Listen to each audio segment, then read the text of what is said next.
Voilà, 2 mètres de distance, c'est parfait.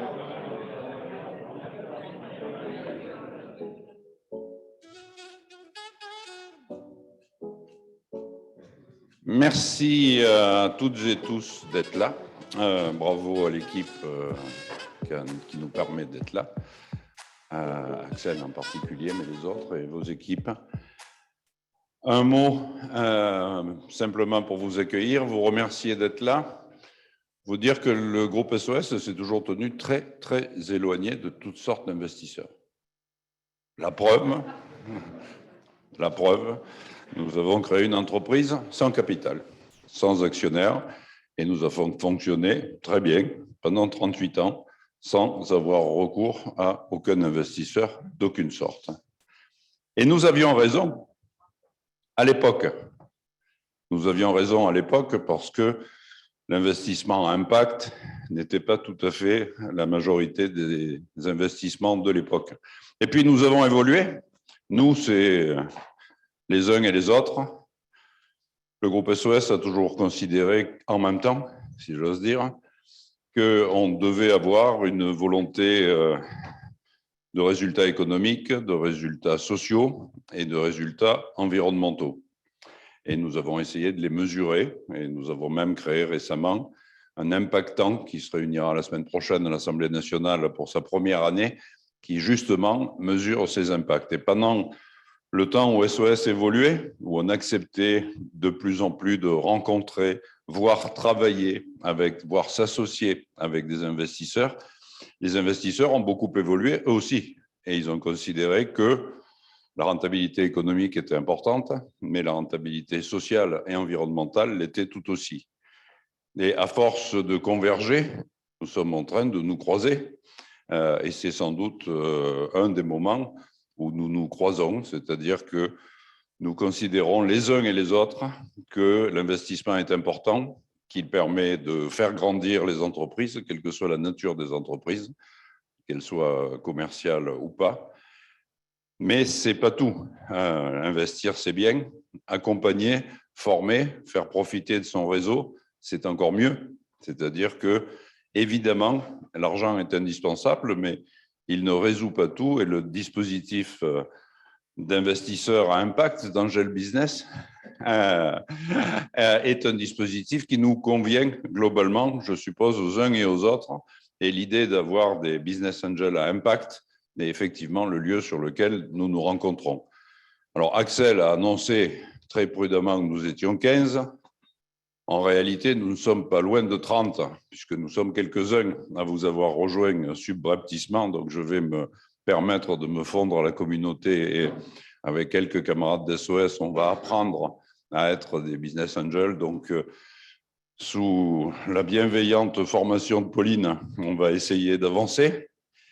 Et je tenais vraiment à vous dire que c'est un moyen aujourd'hui de faire grandir, de passer à l'échelle. Ce pays est extraordinaire lorsqu'il s'agit d'inventer, de créer, d'innover, de former. Ensuite, de lancer des entreprises, pas toujours de leur permettre de grandir, pas toujours de leur permettre d'avoir accès au réseau qui permet de changer d'échelle. Et nous sommes là pour ça, investisseurs privés, investisseurs institutionnels, investisseurs publics. Nous sommes là pour que ces idées grandissent. Sans doute que nous avons en commun un optimisme par rapport à l'avenir et que nous considérons que demain peut être mieux qu'hier, ce qui n'est pas tout à fait l'ambiance du moment. Mais nous résisterons parce que nous sommes entrepreneurs et parce qu'on veut que les choses s'améliorent. Donc, encore une fois, je laisse parler ceux qui savent. Merci à toi, merci à vous et merci à vos camarades, puisque si nous sommes 30, il suffit que chacun d'entre nous convainque une personne et demain, nous serons 60. Comme le groupe SOS double de taille tous les 4 ans, nous avons un peu moins de temps, nous on va essayer de doubler de taille tous les ans pour essayer de rattraper la musique. Merci à toi et je t'en prie, cher Alain. Bonjour à toutes et à tous et merci d'être là en nombreux pour la naissance de ce réseau de Business Angel à impact. Mon nom est Alain Pujol, je suis coprésident depuis quelques semaines de France Angels, qui est la fédération des réseaux de Business Angels en France. Alors, selon vous, il y a combien de réseaux de Business Angel, à part le réseau à impact? 2? Non, beaucoup plus. 10? 20? Non, il y en a plus de 60. Et aujourd'hui, donc, ces 60 réseaux, c'est autour de 5500 Business Angels. Alors, avec vous, ça fait déjà peut-être 5600, si j'écoute bien Jean-Marc. Donc, c'est très bien, on est ravis. Donc, plus de 60 réseaux. Et donc, pour moi, c'est vraiment important. Alors, par goût, l'impact, le sens, je pense qu'on est vraiment aujourd'hui dans cette logique. Et je trouve que donner du sens à ce que l'on fait, à sa vie professionnelle, à sa vie personnelle, est plus que jamais important. Moi, je suis issu d'Angel Santé, donc, l'investissement des membres d'Angel Santé est vraiment pour l'impact pour le patient, l'impact pour les professions médicales. Donc, on travaille vraiment, vraiment là-dessus. Et je suis très heureux d'ailleurs donc de la création de ce réseau. Et on va co-investir avec vous, évidemment, sur les sujets santé. Et Jean-Marc les connaît très bien aussi, puisque le groupe SES est vraiment dans ce sujet. Donc voilà, donc je suis ravi d'être avec vous aujourd'hui. Je voudrais juste, avant de commencer les tables rondes, remercier Paris Business Angel. Sa présidente est là, Elisabeth Lécuyer, sans qui la naissance de ce réseau, sans qui cette étude faite par Axel n'aurait jamais vu le jour, puisque c'est PBA qui a construit avec Pulse donc, ce dossier pour être pris en charge par la Commission européenne. Donc, on est ravis. Et en plus, la France est donc le pays qui a été choisi pour ce lancement de réseau à impact, pour cette étude. Donc, vous savez qu'à partir du 1er janvier, la France sera présidente de l'Union européenne. Donc, là aussi, c'est un très, très bon moment pour le créer. Donc, je souhaite beaucoup de succès à ce réseau et on va vraiment travailler avec vous, la main dans la main, pour créer de l'impact pour l'ensemble donc des sociétés que vous allez accompagner et des citoyens. Merci à tous.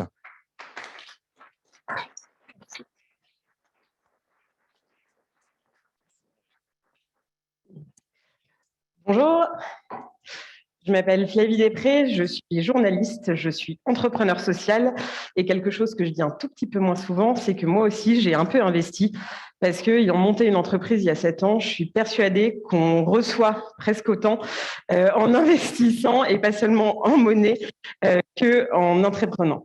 Je suis très contente d'être ici aujourd'hui parce que l'impact, c'est un sujet chez Care News, qui est le média que j'ai cofondé il y a 7 ans, qui est extrêmement porteur, qu'on avait vu éclore il y a quelques années et qui maintenant est omniprésent, un peu trop, je ne sais pas.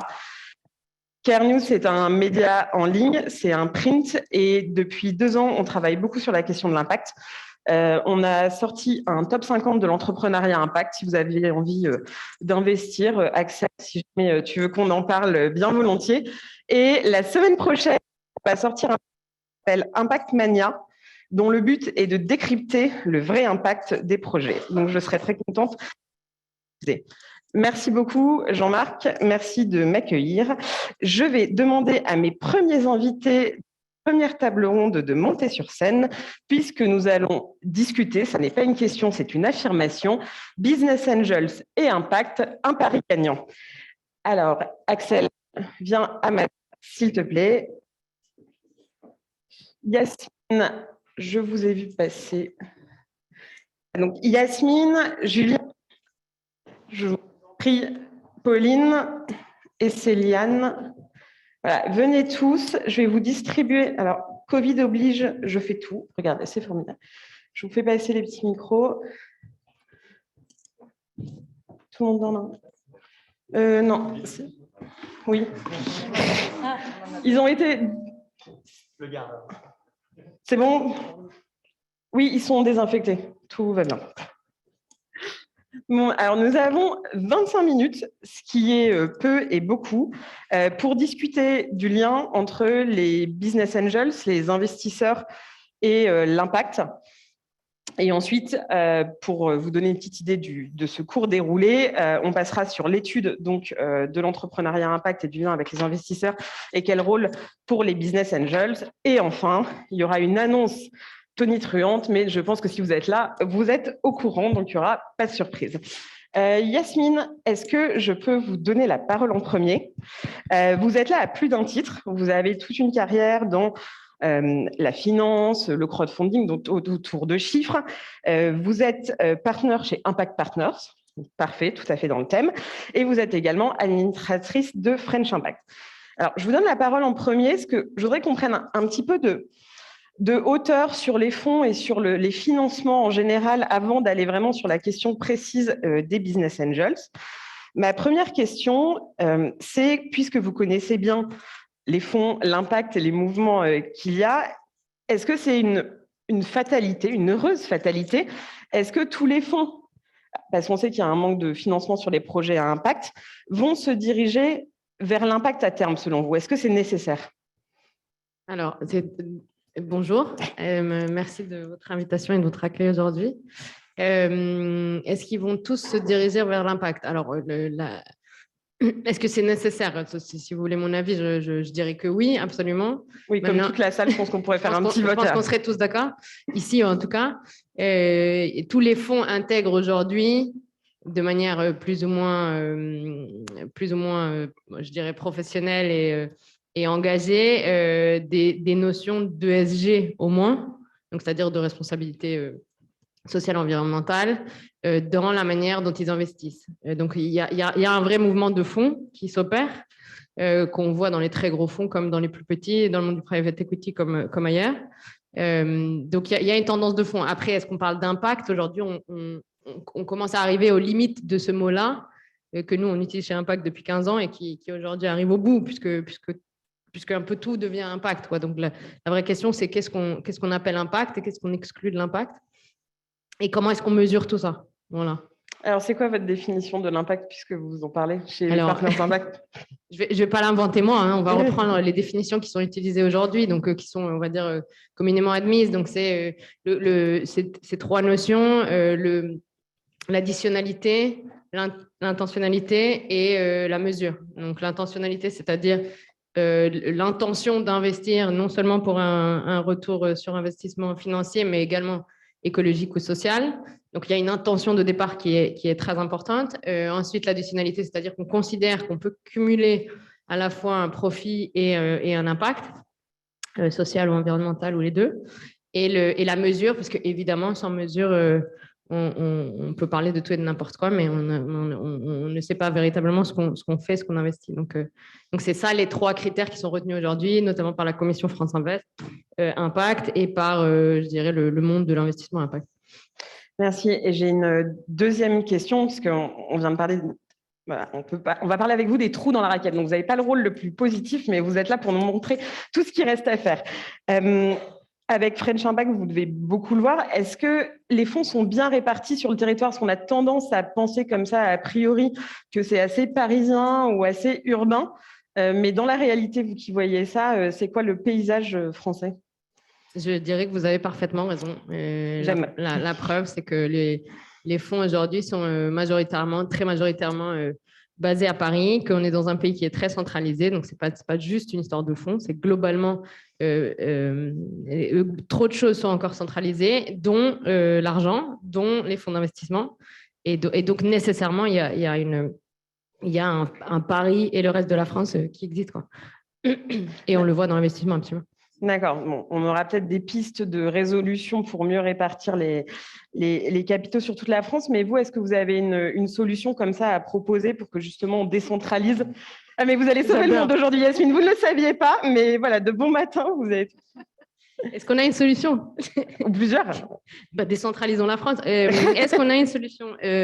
Non, évidemment, je pense que de ce point de vue-là, ce que fait French Impact, et c'est aussi pour ça que j'apporte ma contribution à cette belle association, c'est permettre cette rencontre de manière plus systématique entre les investisseurs et les associations ou les entreprises, ou même parfois des PME qui existent depuis longtemps, qui sont très efficaces, qui ont un impact remarquable sur le terrain, mais qui sont très loin en fait des écosystèmes de financement et d'investissement. Et c'est vrai que, juste quand même un point qui me paraît important, c'est le fait que le métier d'un investisseur, c'est quand même d'aller chercher en permanence, d'aller chasser et d'aller chercher la pépite, l'investissement qu'on va faire, et souvent des années après. Et donc, ça veut dire que on marche quand même beaucoup par réseau. et on marche quand même beaucoup par écosystème. D'accord, donc systématiquement, si on est très parisien, qu'on est né à Paris, qu'on a grandi à Paris, généralement les investissements, on les fait pas, on les fait pas très loin. Ce qui veut dire que tout ça pour dire que ce que fait French Impact aujourd'hui, c'est-à-dire rapprocher ces écosystèmes-là du territoire, c'est une des solutions. C'est pas la seule. Mais il faudrait derrière probablement des incentives beaucoup plus fortes pour que les fonds aillent davantage dans les territoires, évidemment. Merci beaucoup, Yasmine. Julien Benayoun, vous êtes cofondateur et directeur général de Lita.co. Je vais vous donner la parole, parce que alors, vous, des investisseurs, vous devez en voir beaucoup. Vous allez nous dire combien de milliers de personnes ont investi via Lita.co uniquement sur des sujets d'impact. Qu'est-ce qui attire les gens sur Lita.co? Pourquoi est-ce que les gens ils ont envie d'investir? Parce que vous avez beaucoup de primo-investisseurs. Bonjour à tous. Oui, chez Lita, il y a un peu plus de 30 000 personnes qui ont investi. Dans ces 30 000 personnes, on en a à peu près 200 qui sont des business angels. La raison pour tous les investisseurs, c'est vraiment cette recherche de donner du sens à son épargne, qui est le socle commun, qu'on soit investisseur averti, business angel, qu'on soit un investisseur passif ou qu'on soit un investisseur, même consommateur de la solution. Mais ce qui est intéressant, et pour raconter la petite histoire, c'est que nous, du coup, on a démarré en 2014 à vouloir promouvoir et démocratiser l'investissement à impact. Et donc, c'était vraiment pas du tout dans les sujets dont la presse, le grand public parlait. Et je me rappelle être allé voir plusieurs fois des réseaux de business angels, les plus connus. Et souvent, on me disait, mais non, Julien, ce que tu fais… vouloir faire du business et aussi atteindre des indicateurs d'impact social sociétal, ça ne marche pas. Je ne comprends pas où est la frontière. Tu as le cul entre deux chaises. Je préfère te faire un chèque, un don. Voilà, c'est mon petit côté philanthropie. Et voilà. Ce qui est intéressant, c'est qu'en 5 ans, tout a changé. Pourquoi? Parce que, il y a des entreprises à impact qui ont émergé et qui ont montré qu'il y avait une capacité à faire de la croissance tout en respectant un modèle d'impact et à montrer aussi la capacité à convaincre des investisseurs. On peut parler de Jean Moreau avec Phoenix, de Back Market. Bon, on peut voir les limites, etc. Mais il y a des entreprises à impact qui ont montré qu'il y avait une croissance possible et la capacité de convaincre des investisseurs en série A, en série B et de proposer une sortie au business angel de démarrage. Le deuxième point, c'est qu'entre-temps, l'écosystème s'est structuré. En 2015, il y avait très peu d'investisseurs. Il y avait déjà Jean-Marc. Mais il y avait très peu. Aujourd'hui, quasiment tous les 6 mois, il y a un fonds d'impact qui s'annonce. Attention à la définition et attention à comment on le mesure. Mais aujourd'hui, le marché est structuré. Donc, pour le business angel qui vient en jeu dans l'impact, vous prenez beaucoup de moins de risques, notamment sur la sortie potentielle. Et le troisième point, c'est que le marché s'est complètement ouvert. Ça veut dire qu'aujourd'hui, si on est sur des produits B2C de consommation, il y a une prise de conscience sur les consommateurs de vouloir donner du sens à sa consommation. Dans les marchés publics, de plus en plus de réglementation pour donner plus d'accès aux entreprises qui sont qui ont l'agrément ESUS notamment, qui sont entreprises d'insertion, etc. Donc, il y a vraiment un marché aussi, un business qui s'est ouvert. Et donc, je pense que pour des investisseurs business angel, c'est le bon moment d'y aller. Même peut-être un peu tard, parce que vous allez le voir, aujourd'hui, il y a beaucoup plus d'investissements et de financement que d'entreprises. Donc, attention aux valos, vous allez les payer un petit peu cher. Un dernier point, je ne sais pas s'il y avait des questions et tout, mais peut-être un dernier message que je voulais faire passer, c'est que investir dans l'impact, ça demande aussi un petit peu de changer son prisme et sa matrice d'investissement. Ça veut dire que dans les termes sheets que vous allez faire, etc., l'entrepreneur à impact, il est sur un temps plus long. Il faut être dans un capital plus patient. On est sur des horizons de temps qui ne sont pas à 5 ans, close de sortie avec mandat. Il faut essayer d'aller plus long, essayer de viser les 8 ans. Il faut donner du temps, il faut être patient. Et le deuxième point également, c'est le TRI cible. Ça ne peut pas être le même que dans des entreprises classiques dans lesquelles vous investissez, parce qu'il y a cette double enjeu de créer de la croissance économique et de répondre à des enjeux sociaux, sociétaux. Et donc, alors, il y a des deux familles, vous verrez, quand il y a les finance first, les impact first dans l'impact. Et voilà, les TRI, c'est plutôt autour de 8-10%. Au-delà, c'est compliqué à aller chercher. C'est possible, mais en moyenne, voilà. Donc, il faut s'attendre aussi que les business angels, il faut les sensibiliser. Il y en a déjà plein qui investissent dans l'impact, hein. Mais les nouveaux, il faut les sensibiliser aussi que les dossiers, il faut les analyser de manière différente avec voilà, un nouvel indicateur à prendre en compte. Merci Julien. Bon, ça sera tout le travail de ce réseau d'acclimater les BA à devenir des impact angels. Et juste un dernier point qui est top et que les business angels doivent apporter, nous on l'a vu, c'est que dans les entreprises sociales, c'est beaucoup des néo-entrepreneurs. C'est souvent des entrepreneurs qui entreprennent pour la première fois ou des personnes qui font un pivot, qui changent de carrière, mais c'est souvent des personnes qui n'ont pas eu l'expérience entrepreneuriale auparavant. Et c'est là où les business angels sont super importants. Ce n'est pas forcément d'apporter de l'argent, parce qu'il y en a, mais c'est d'apporter votre expertise, votre connaissance pour accompagner l'entrepreneur dans cette phase de croissance et au démarrage notamment. Et ça, potentiellement, c'est ce qui manque dans la structure des investisseurs à impact, etc. C'est vraiment cette capacité à accompagner. Et ça, clairement, du coup, ravi que France Angels et Groupe SOS créent ça. C'est vraiment la plus-value que vous allez apporter dans le milieu. Je pense qu'on pourra parler du duo financement-accompagnement par la suite. Céliane de la Salle, je vais vous donner la parole. Alors, vous avez un parcours dans la finance, donc vous êtes à la bonne place. Vous avez aussi accompagné après des entreprises et d'entreprises à impact. Et aujourd'hui, vous êtes entrepreneur à impact dans la health tech avec Barnabé.io. Donc, vous avez une jeune entreprise, vous avez levé des fonds. Est-ce que vous avez choisi vos investisseurs? Est-ce que vous aviez des critères sur la nature des fonds qui allaient rentrer? Je crois que vous êtes très impact tourné. Pourquoi c'était important pour vous? Oui, bonjour Flavie, bonjour à tous. Donc effectivement, Barnabé.io a levé des fonds moins d'un an après sa création, donc une étape d'amorçage. Pour le choix des investisseurs, pour moi, je voudrais parler il y a deux volets en fait. Il y a ceux qui sont pas des investisseurs en impact. On en a rencontré beaucoup, évidemment, parce que la majorité même. Et eux, ce qui était important pour nous, c'était au-delà des choses assez classiques qui sont est-ce qu'ils comprennent bien notre mission, notre vision, est-ce qu'ils peuvent apporter des choses au-delà de l'apport financier. Donc, comme tu mentionnais, Julien, est-ce qu'ils peuvent apporter une expertise, est-ce qu'ils peuvent apporter un réseau, est-ce qu'ils peuvent apporter une expérience, un retour d'expérience, est-ce qu'ils peuvent apporter aussi une capacité de réinvestissement futur. C'est est-ce qu'ils comprennent vraiment le fait que nous, on est des investisseurs à impact et que on a une raison d'être, on a une mission, on a des valeurs aussi, on a une éthique et que du coup, il y aura certaines décisions qu'on prendra dans le futur qui seront effectivement drivées par le développement d'entreprise, la création de valeur économique, mais aussi par la création d'impact qu'on va faire et que peut-être un jour, il y aura des arbitrages à faire et il faut qu'ils sachent qu'on les fera au regard de notre raison d'être. Donc, c'était vraiment très important de les sensibiliser et de communiquer sur cela si ce n'était pas des investisseurs à impact. Et je pense qu'aujourd'hui, parmi nos investisseurs, il y en a qui sont du coup très heureux de faire partie de cette aventure qui a du sens et qui découvrent l'investissement à impact. Et puis ensuite, effectivement, c'était très important, notamment pour mon associé et pour moi, et de s'entourer d'investisseurs à impact, pour le coup, qui pouvaient nous accompagner sur la structuration de la mission d'impact de Barnabé, qui pouvaient nous accompagner également dans la recherche d'autres financements à impact, que ce soit en equity ou non, ou du non dilutif. Je suis très fière et très heureuse du coup de compter Make Sense parmi nos investisseurs et qui est à mon board et sur lesquels on travaille sur tous ces sujets d'impact et qui sont, vous connaissez sûrement, un incubateur, un investisseur et un mouvement. Et voilà, c'était vraiment important pour nous de s'entourer d'investisseurs à impact comme Make Sense.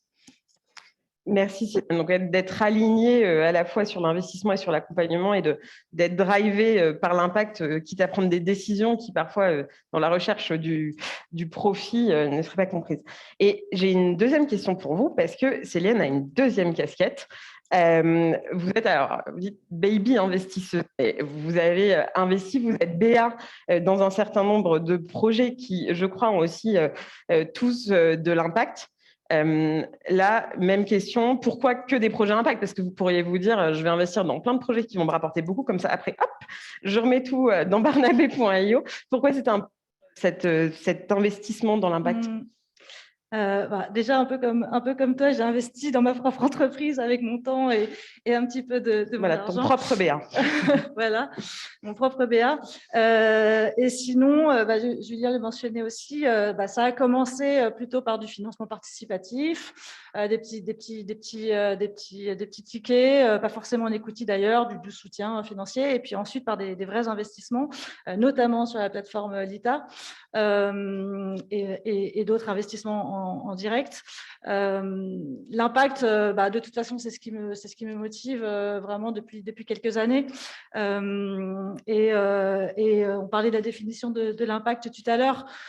Pour moi, c'est vraiment l'impact qui doit être direct, c'est-à-dire l'offre de biens et de services de l'entreprise répond à une problématique sociale, sociétale ou environnementale, ou alors est pleinement intégrée dans la chaîne de valeur, c'est-à-dire 1 euro de chiffre d'affaires est produit par ou provoque X impact et chiffre d'affaires qui croît égale impact qui croît, pour pas qu'il y ait de contre-courant un jour.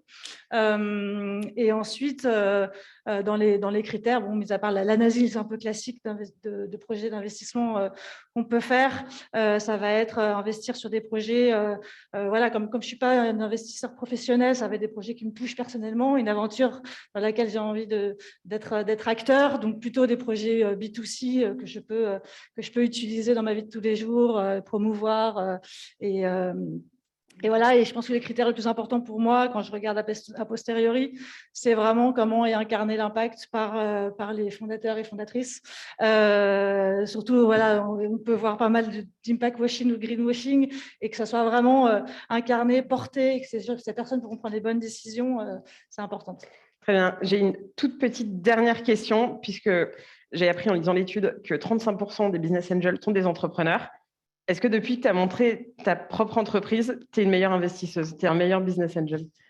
C'est encore assez récent là, donc j'espère que je serai, et je pense qu'effectivement, je regarde maintenant les autres projets avec un œil nouveau. Et j'espère bien pouvoir, avec le développement futur de Barnavé, pouvoir investir et accompagner surtout d'autres entrepreneurs et pouvoir les mentorer, comme j'ai pu être mentorée moi-même. C'est tout le souhaite. Merci beaucoup, Céliane. Pauline Duval, vous êtes directrice générale du groupe Duval, qui est un groupe qui agit avec beaucoup d'innovation dans l'immobilier et dans les golfs aussi. J'ai appris ça en discutant avec vous. Vous êtes business angel. Pourquoi est-ce que, voilà, donc c'est une question vraiment très simple, mais pourquoi investir dans d'autres entreprises que la vôtre? Et vous avez orienté, vous allez nous raconter votre parcours, mais là, vos investissements vraiment vers des projets à impact. Qu'est-ce qui vous a motivé comme ça à switcher, à vous concentrer sur l'impact? Alors, effectivement, on investit depuis toujours dans plein de métiers différents. On est promoteur immobilier, on est investisseur immobilier, on est dans le tourisme, les golfs, et on investit beaucoup aussi maintenant à l'international dans ces métiers historiques, mais aussi dans la microfinance et l'assurance, et dans la filière agroalimentaire. Et en fait, je pense que c'est le modèle du groupe familial qui est naturellement profilé pour faire de l'impact. On a une vision qui est vachement plus long terme que certains autres groupes, de par notre actionnariat, qui est 100% familial aujourd'hui. Et puis, on a aussi, du coup, ce souci de transmission à nos générations futures. Moi, je suis que la 2e génération, mais d'ores et déjà, on pense finalement à nos enfants. Donc, c'est ça qui fait, je pense, la force du modèle du groupe familial. Alors après, Jean-Marc le sait très bien, on a en même temps une fondation familiale, on fait pas mal de choses. Alors ça, malheureusement, ça ne gagne pas d'argent, ou alors c'est arrivé parfois qu'on gagne de l'argent dans des petits sujets. Typiquement, au Cambodge, on a une usine de riz, et puis à Sao Tomé, on a une usine d'huile de coco, et là, pour le coup, on crée de l'emploi localement. On est à l'équilibre, mais voilà. Et donc, pour parler des projets dans lesquels vous investissez, donc, il y en a plusieurs, vous allez nous raconter. Comment vous les sélectionnez? Comment vous les choisissez? Alors, en fait, donc on a commencé à investir en 2014 dans des startups. Alors, au départ, je n'investissais pas dans des startups à impact. En plus, déjà, il a fallu que je change un peu l'ADN de mon père, parce que lui, il n'investissait pas en tant que minoritaire. Mais bon, heureusement, j'ai réussi à changer ça. Et en fait, ce que je ne voulais pas, c'était justement être simplement un chèque.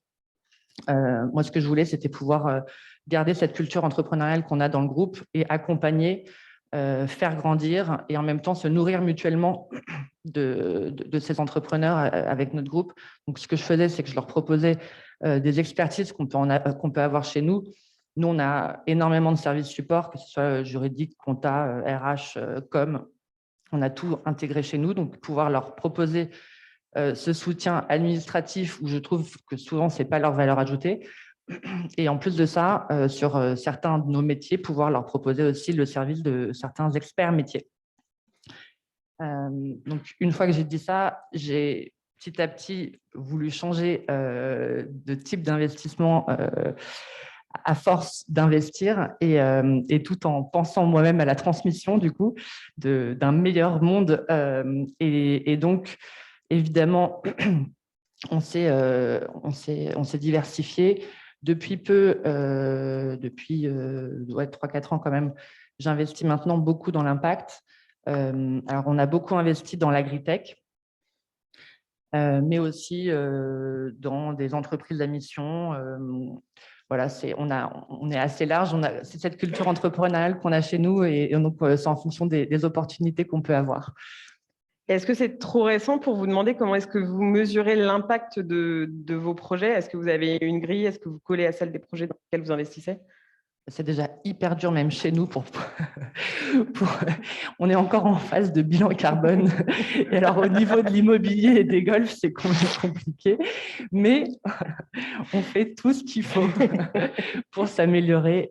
Non, en fait, on est en veille permanente, ne serait-ce qu'aussi sur nos métiers, pour essayer de trouver des innovations qui nous permettent d'améliorer nos bilans carbone et autres. Mais il n'y a pas que l'environnement. Typiquement, avant même de souscrire à la charte Sista, vous voyez, c'était dans notre ADN. Moi, je me suis retournée, je me suis dit, OK, alors combien on a de femmes fondatrices dans nos startups? Et en fait, ça représentait 40%.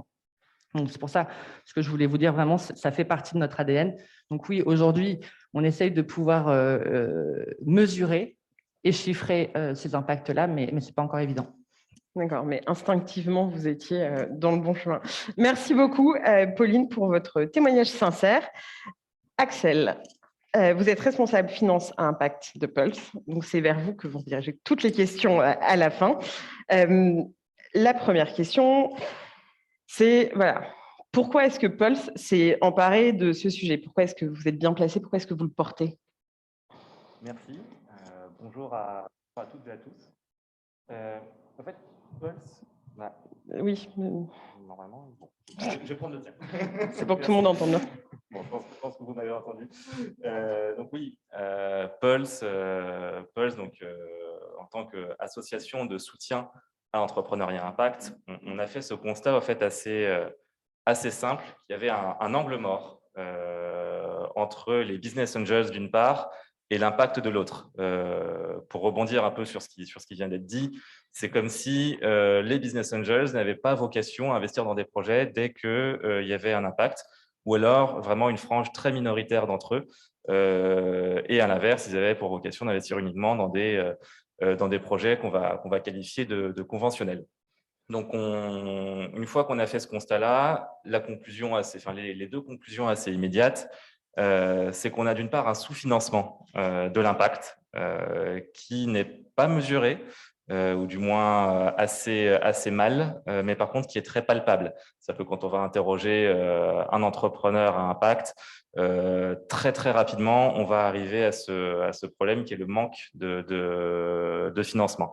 Donc c'est un premier sujet. Et le deuxième sujet, possiblement encore plus pressant, c'est un manque d'accompagnement. Et les business angels, justement, sont bons pour ça, sont bons pour cette dualité, qui est la capacité à la fois de financer, de soutenir financièrement et également d'accompagner. Concrètement, ça veut dire que derrière chaque succès entrepreneurial, chaque succès de projet à impact, et il y en a de plus en plus, on commence de plus en plus à les voir, et c'est une bonne chose, en fait, on va avoir peut-être 10 projets qui auraient dû marcher parce qu'ils avaient les bonnes idées, la bonne équipe, mais qui n'ont pas marché, qui n'ont pas décollé parce que le contexte et les financements notamment et l'accompagnement n'étaient pas là. Donc, pour répondre à la question en une phrase, pourquoi on s'est emparé du sujet? Tout simplement parce qu'il y a un paradoxe. C'est-à-dire que d'une part, les capitaux sont là, les enjeux sociétaux, sociaux, environnementaux, territoriaux sont de plus en plus pressants. Il l'investissement impact, on l'a entendu tout à l'heure, se structure depuis plus de 10 ans maintenant, et pourtant, les entrepreneurs à impact n'arrivent pas à capter ces capitaux. Donc, c'est pour ça qu'on a voulu creuser ce sujet. Merci, Axel. On va ensemble creuser le sujet. Merci beaucoup à tous. Je garde Axel avec moi quelques instants.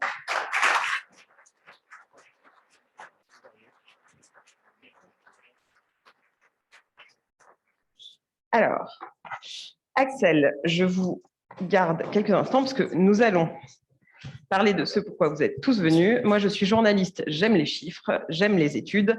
Et quand on veut combler un trou dans la raquette, il faut quand même savoir à quoi nous nous attaquons. Axel reprend des forces et un micro désinfecté et va revenir avec nous. Super, merci beaucoup Antoine. Alors, Axel, donc il y a une étude assez conséquente quand même, qui a dû te prendre pas mal de temps avec beaucoup d'acteurs. Je l'ai lue, elle est très intéressante. Je vous conseille de faire de même. Alors, pourquoi avoir fait cette étude? Est-ce que comme il y avait un trou dans la raquette, vous avez dit on va bien enquêter et tout cerner pour ensuite trouver des solutions? Et quel état des lieux on en tire sur toute cette étude? Parce qu'il faut la lire, mais Axel peut quand même vous donner un petit teasing. Tout à fait. Déjà, et ça avait été mentionné par Alain tout à l'heure, c'est une étude qui a été menée dans le cadre d'un financement européen et en partenariat avec France Angels, avec Paris Business Angels et avec 50 Partners Impact. Donc, c'est une étude qui, dans son ADN, se voulait collaborative et justement en interaction avec l'ensemble de l'écosystème, d'une part des Business Angels et d'autre part de l'entrepreneuriat impact. Donc, que ce soit les financeurs, les investisseurs, les porteurs de projets, des institutionnels, des chercheurs, donc l'ensemble de l'écosystème. Et on a voulu prendre notre temps. On a passé un peu plus de 6 mois à rencontrer l'ensemble des acteurs, à sonder des business angels au sein notamment de la communauté des plus de 5000 business angels de France Angels. Et ça se ressent justement dans ce rapport, puisque on a près de 20 encarts, de 20 témoignages qui permettent d'expliquer, de donner les points de vue, les visions de chacun sur tel ou tel enjeu spécifique, et aussi de croiser les différentes expertises sur des sujets qui souvent s'avèrent complexes, comme notamment qu'est-ce que ça veut dire investir en tant que business angel dans l'ESS, qui est un sujet pas évident quand on rentre dedans. Donc c'est ça. Donc, c'est aussi la raison pour laquelle je souhaite remercier justement tous les partenaires, toutes les personnes, toutes les organisations qui ont pris part à cette étude et dont vous pouvez voir les logos derrière moi, ainsi que le lien de téléchargement du rapport pour ceux qui n'auront pas entre leurs mains. Et donc, pour répondre à la deuxième question sur les conclusions de cette étude sur la place, le rôle que jouent les business angels dans l'entrepreneuriat impact, on constate 3 choses essentiellement qui sont d'une part une méconnaissance de l'impact par les business angels, méconnaissance, par exemple Julien parlait tout à l'heure de l'agrément ESUS, 80% des business angels vont indiquer dans les sondages qu'ils ne le connaissent pas du tout ou très mal. Et donc, c'est une méconnaissance qui, assez spontanément, va empêcher une plus forte implication. Deuxième point, au-delà de la méconnaissance, c'est une perception assez paradoxale de ce que c'est l'impact. C'est-à-dire que quand on pose la question, est-ce que c'est une lubie ou est-ce que c'est une tendance de fond, est-ce que c'est un sujet porteur ou non, la réponse va être à 60%, à plus de 60%, oui, c'est quelque chose de porteur. Par contre, quand on pose la question ensuite aux business angels, est-ce que c'est mieux ou moins bien d'investir dans l'impact? On va quasiment systématiquement avoir comme retour que c'est plus risqué, c'est moins rentable, c'est moins scalable. Bref, c'est des investissements qui seraient, a priori, dans l'imaginaire collectif, moins intéressants et pas viables économiquement. Et enfin, le troisième constat, qui est le plus intéressant pour aujourd'hui, c'est qu'on a une application des business angels qui est voulue. Donc, pour parler en termes de chiffres, on a un tiers d'entre eux qui vont dire qu'ils voudraient que entre 10 et 30% de leurs investissements soient impact. et un autre tiers qui va dire que plus de 30%, qu'ils souhaiteraient que plus de 30% de leurs investissements soient à impact. Donc, une implication voulue, mais pour autant, une implication empêchée, notamment pour plusieurs raisons qui sont, comme je le disais, la méconnaissance, mais également l'absence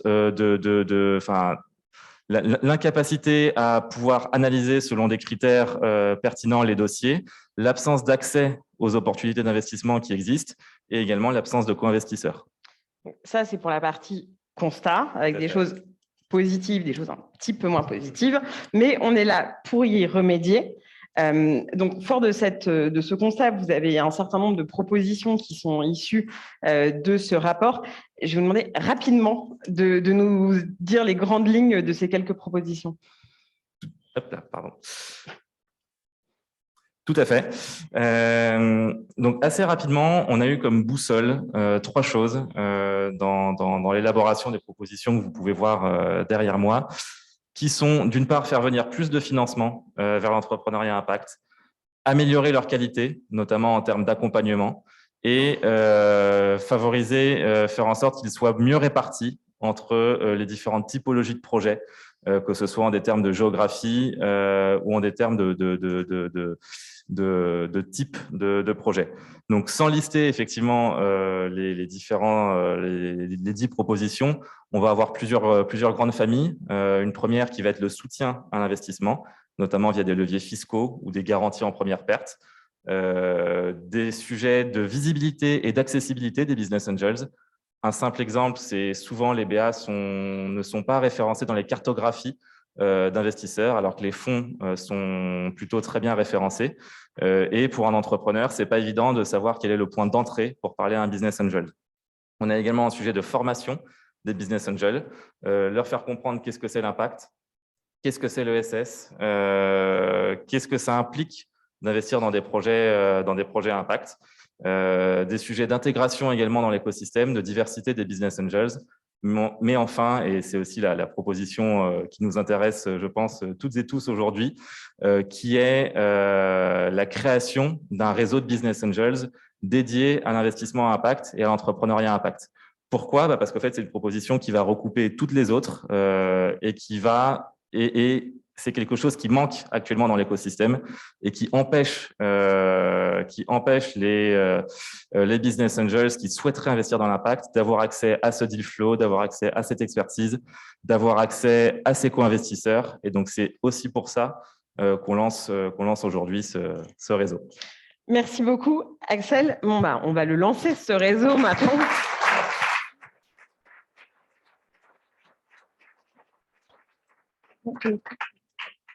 Alors, merci. On va donc officiellement lancer ce beau réseau. Et pour cela, j'appelle sur scène Anne-Leila Battel, que j'ai vue tout à l'heure, Philippe Kunter et Benjamin Bréhin. Où est-il ? Il est là. Alors, merci à tous les 3. Venez de… Oui, entre les tabourets et les pieds, il faut se faufiler. Monsieur Kunter, est-ce que je prononce bien votre nom parce qu'on ne sait jamais… Kunter, bon, pardon, alors, vous voyez, pas du tout. Bon, alors, deuxième introduction. Merci Philippe Kunter d'être avec nous. Vous êtes directeur développement durable et RSE de BPI France. Donc vous, l'investissement, c'est quelque chose que vous connaissez bien. Vous êtes partie prenante de ce nouveau réseau Impact Business Angels. Quel va être le rôle de BPI ? Pourquoi est-ce que vous faites partie de l'aventure ? Déjà, je suis très heureux d'être avec vous ce matin. Merci de m'avoir convié. Parce qu'un rendez-vous comme celui-ci, on ne peut pas le louper. On ne peut pas le louper, pourquoi ? Parce que vous savez que BPI France a un prisme, on va le dire, allez, très tech. Hein. Vous le savez. Donc, on ne va pas tourner autour du pot, on va se le dire. Mais en même temps, on a été l'un des premiers en 2013, quand on a été créé, à placer l'accompagnement au même pied d'égalité que notre rôle de fournisseur d'argent. Et vous l'avez dit, Jean-Marc, donner de l'argent, c'est bien, mais accompagner, être près des entrepreneurs pour les faire grandir, c'est juste nécessaire. Et nous, ce modèle, on le valide tous les jours. Donc pour nous aujourd'hui, c'est une rencontre qui est vraiment formidable parce que le constat qu'on fait, c'est que l'impact, alors au sens large, hein, quoi qu'on mette dedans, ce n'est pas une option. C'est-à-dire que les défis que l'on a aujourd'hui, qu'on a devant nous en fait, hein, alors la lutte contre le réchauffement climatique, le numérique, tout ça, vous le connaissez par cœur. C'est juste une montagne. Et si on n'est pas près des entrepreneurs, s'il n'y a pas une rencontre intelligente entre des investisseurs qui comprennent les modèles, qui montent en pression, qui font des efforts aussi de pédagogie, si dans le même temps, on n'a pas des mécanismes, on parlait de territoire tout à l'heure, juste essentiel, les projets, ce n'est pas juste en région Île-de-France. Hein, on a un beau pays, ça fleurit partout, donc il faut savoir les capter. Et plus on aura des projets, plus on sera en capacité de les faire monter, plus on va intéresser naturellement les investisseurs, et puis les investisseurs vont prendre le goût à ça. C'est une question d'audace aussi, hein. C'est d'aller sur des sujets qui ne sont pas très évidents. Hein. Nous, on nous dit toujours, bah oui, mais voilà, vous êtes où? Bah oui, on est aussi sur des sujets pas évidents. Et comme on dit assez souvent, on est l'école de la République. Ça signifie que nous, on embarque tout le monde. Le climat, on veut laisser personne sur la touche. Le numérique, on fait aussi ce qu'il faut avec d'autres acteurs pour essayer de faire avancer le sujet. On n'est pas dans l'exclusion. On essaye d'embarquer toutes les entreprises à notre niveau, à notre échelle, avec nos partenaires pour y arriver. Donc ça, c'est important. Puis j'ajouterais juste un petit truc, c'est qu'on a sorti une étude.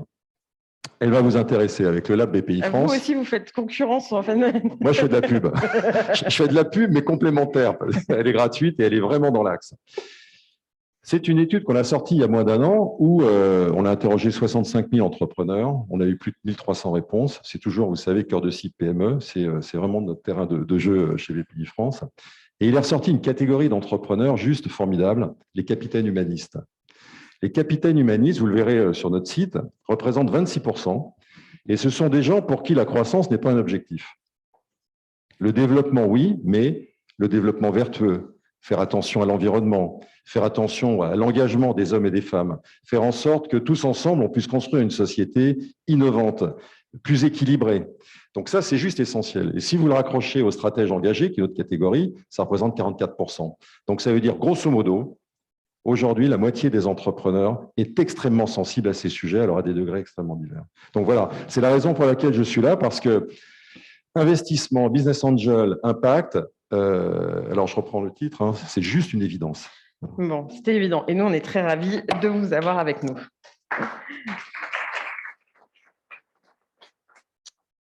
Anne-Leïla Battel, vous êtes directrice générale de Pulse. En effet.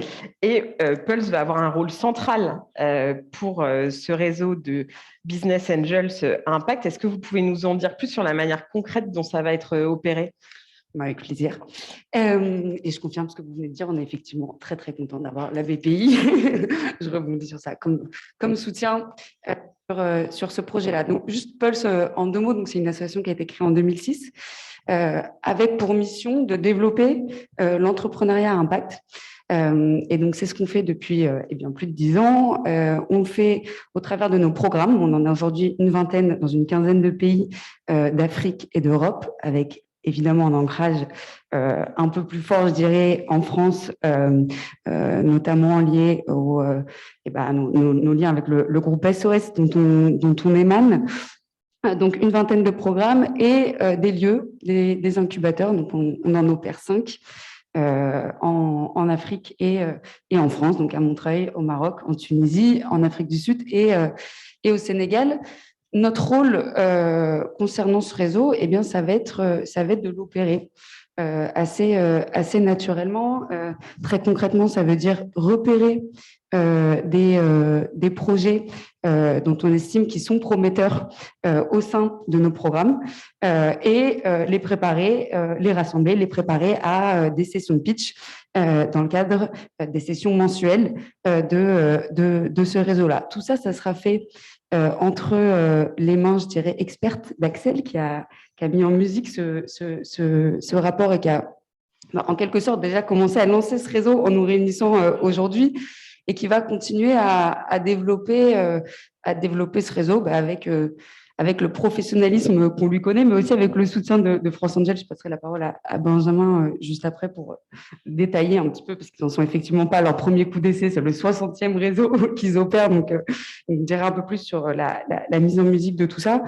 Mais peut-être juste avant de te passer le micro, je voulais dire que je suis absolument ravie qu'on lance cette initiative, qu'on soit à l'origine de cette initiative. Je dirais que je suis ravie à au moins 3 titres. Le premier, c'est que ça manquait, on l'a déjà dit. C'était un angle mort et je pense qu'on peut quand même souligner de ce point de vue-là le fait que l'Union européenne soit pionnière en nous ayant soutenus et en nous encourageant, ne serait-ce que d'un point de vue académique, à aller mettre la lumière sur ce qui était jusque-là un angle mort du panorama de l'offre, de l'investissement, etc. Ça manquait pour les entrepreneurs. On a parlé des difficultés de financement des entrepreneurs entre les années 2 et 3. Notre rôle, le Pulse, c'est de donner toutes les chances de succès aux entrepreneurs. Donc, évidemment que cette initiative est bienvenue de ce point de vue-là. Et puis, je dirais que c'est une occasion assez rêvée de travailler avec le reste de l'écosystème qui est bien représenté là aujourd'hui. Je salue nos collègues. Voilà, ce que disait tout à l'heure aussi Axel, c'est que c'est un projet qui par nature dans sa définition est collaboratif et évidemment qu'une action collective est bienvenue pour donner toutes les chances de succès à cette rencontre entre les business angels et les entrepreneurs. Merci beaucoup, Anaïla. Alors, Benjamin Brien, vous êtes délégué général de France Angels. Alors, avec vous, on va rentrer dans le concret. C'est quoi l'ambition du réseau? Comment ça se passe? Parce que s'il y a des gens dans la salle qui sont intéressés pour le rejoindre, mais j'imagine que si vous êtes là, c'est que soit vous en faites déjà partie, soit vous avez une envie forte de nous rejoindre. Mais c'est quoi, reprenons des termes techniques, c'est quoi la roadmap de ce réseau? Alors, avant d'entrer effectivement dans le concret, la roadmap, on a fait des constats, on a présenté les enjeux, j'en ai retenu 2 essentiellement également, qui sont en fait la décentralisation et l'acculturation ou la pédagogie en fait au thème d'impact pour les business angels. Je peux vous dire que France Angel peut vous aider, peut vous accompagner là-dessus sur ces 2 enjeux et pour y répondre. Premièrement, sur la partie décentralisation, France Angel, c'est 64 réseaux, 65 avec Impact Angels aujourd'hui. Ce sont des réseaux géographiques, territoriaux, qui sont généralistes et multisectoriels, donc qui sont implantés sur l'ensemble des régions et des départements de France, outre-mer inclus. Ce sont également des réseaux affinitaires, des réseaux nationaux d'anciens d'école, le réseau Femmes Business Angels, des réseaux sectoriels. On a parlé d'Angel Santé avec Alain. On a aussi le réseau Fort Invest qui est lié à la filière bois. Je pense que c'est le sujet impact qui peut vous parler. Et on a des réseaux thématiques qu'on a lancés maintenant il y a 4 ans. Et donc, le 4e est Impact Angels et le premier était Mère Angels dédié à l'économie maritime. Je pense aussi que ça peut parler. Et donc, toutes ces coopérations vont se faire sur le terrain. Ça permettra de faire remonter les dossiers. Ça permettra à vous aussi de pousser les dossiers sur les territoires. Et donc, du coup, je pense qu'on arrivera à terme à pouvoir répondre à cette première problématique de décentralisation.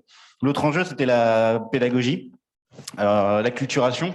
Et je compte beaucoup sur les membres experts investisseurs d'Impact Angels, plus nombreux possible qu'ils soient, afin de pouvoir effectivement acculturer aussi et accélérer l'orientation impact, en tout cas le regard des dossiers impact de l'ensemble des 64 autres réseaux de Business Angels, c'est ainsi travailler main dans la main. C'est le principe des réseaux thématiques, c'est de travailler de manière transverse. Et donc du coup, maintenant, on a un peu le recul sur cette typologie de réseau. Et donc, en termes de roadmap, justement, pour répondre à votre question, vous allez premièrement recevoir d'ici quelques jours un mail avec effectivement le rapport et également, en fait, pour récolter vos intentions, vos intérêts, votre intérêt pour rejoindre ce réseau. En parallèle, nous sommes en train de travailler avec Axel, avec Paris Business Angels, également sur l'adaptation des outils que la fédération, d'une part, met à disposition, telle qu'une plateforme qui permettra de recevoir les dossiers, qui permettra d'interagir, vous, Business Angels, avec les entrepreneurs, et sélectionner et gérer l'ensemble du processus d'investissement, mais aussi tout ce qui est en fait outils et on va dire bonnes pratiques pour les investisseurs eux-mêmes, parce qu'il y en a qui sont déjà business angels, mais il y en a d'autres aussi. On parlait de pédagogie sur le sujet impact, mais aussi de la pédagogie, de la formation, pareil que Pauline, je crois, tout à l'heure, sur effectivement former aussi les néo et les futurs business angels sur ces sujets-là. Donc, on a prévu avec Axel, une fois qu'on aura recueilli vos intérêts, de pouvoir programmer une réunion courant janvier afin de vous expliquer le processus, l'organisation du réseau, les différents outils. Et puis après, en fait, vous présenter aussi un petit peu la seconde roadmap, mais très opérationnelle cette fois-ci, qui sera les successions de réunions, de présentation de dossiers, des relations avec l'ensemble des acteurs de l'écosystème. Très content d'avoir BPI France qui soutiennent cette initiative. Très content d'avoir Pulse, effectivement, qui soutient et qui pousse et qui impulse, c'est le cas de le dire, ce nouveau réseau thématique, mais aussi d'autres acteurs. Je crois que j'ai aperçu aussi France Vasso, qui est directrice générale adjointe de France Invest. Donc, du coup, collaborer aussi avec l'ensemble des fonds qui sont au sein de France Invest et France Invest, notamment une commission action régionale, donc avec des fonds en région sur lesquels nous travaillons déjà ensemble. Donc, l'idée, c'est aussi d'inclure ce sujet impact et Impact Angels, évidemment, dans ce processus. Merci beaucoup, Benjamin. Donc, rendez-vous en janvier avec vos marques d'intérêt qui, j'en suis sûre, seront extrêmement nombreuses. Axel, je te rends la scène. Je vous remercie. C'était un plaisir de lancer avec vous ce beau réseau.